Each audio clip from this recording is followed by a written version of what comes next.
ఇప్పుడైతే back part అయితే cut చేసుకున్నాం కదా, ఇప్పుడు హ్యాండ్స్ ఎలా కట్ చేసుకోవాలో చూద్దాం రండి.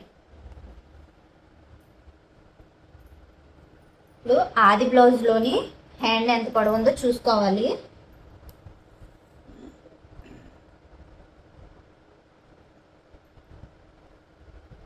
నాకు పావు తక్కువ 5 ఇంచులు వచ్చింది. ఇప్పుడు మనం ఇక్కడ ఖర్చు కోసం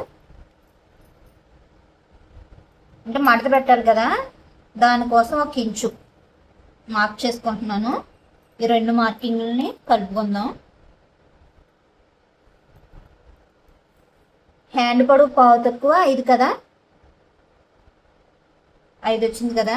ఇప్పుడు పావు తక్కువ 5 పెట్టుకుంటున్నాను. ఒక 1/2 ఇంచు ఖర్చు కోసం, అంటే నాకు 5.25 వచ్చింది. ఈ 5.25ని ఇక్కడ కింద మార్క్ చేసుకుందాం.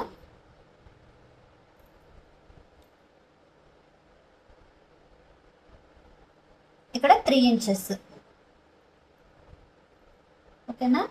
ఇందాక మనం బ్యాక్ పార్ట్ కట్ చేసినప్పుడు ఎంత వచ్చిందో చూసుకున్నాం కదా, 7 మీద ఒక గీత ఎక్స్ట్రా వచ్చింది. అది ఇక్కడ మార్క్ చేసుకుందాం. ఇలాగా క్రాస్కి ఇలా పెట్టుకోండి. ఇక్కడ మనం మార్క్ చేసుకున్నాం కదా, అక్కడికి ఇలాగే 7 మీద ఒక గీత, 2 ఇంచులు ఎక్స్ట్రా ఖర్చుకి. ఓకేనా. హ్యాండ్ని ఇలా పెట్టుకుని ఫస్ట్ గుట్టు ఉంటుంది కదా, అక్కడికి హ్యాండ్ లూజ్ అనేది మార్క్ చేసుకోండి. 2 ఇంచులు ఎక్స్ట్రా ఖర్చుకి. ఇప్పుడు దీన్ని ఇలాగా రౌండ్ చేసేసుకోవడమే. ఓకేనా, అర్థమైందా? బిగినర్స్ అయితే 1కి 2 సార్లు చూడండి, మీకు అర్థమవుతుంది. మీరు పేపర్ మీద అయితే కట్ చేసుకోండి ఫస్ట్ అయితే. ఇప్పుడు ఇది హ్యాండ్ మార్కింగ్ అయితే పూర్తయింది. మనం దీన్ని కట్ చేసుకుందాం.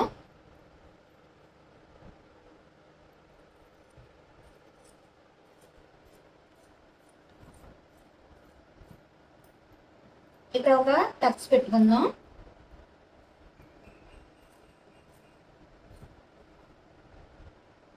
ఇక్కడ ఒక టక్ పెట్టుకుందాం. ఇప్పుడు హ్యాండ్కి లోతు తీయాలి.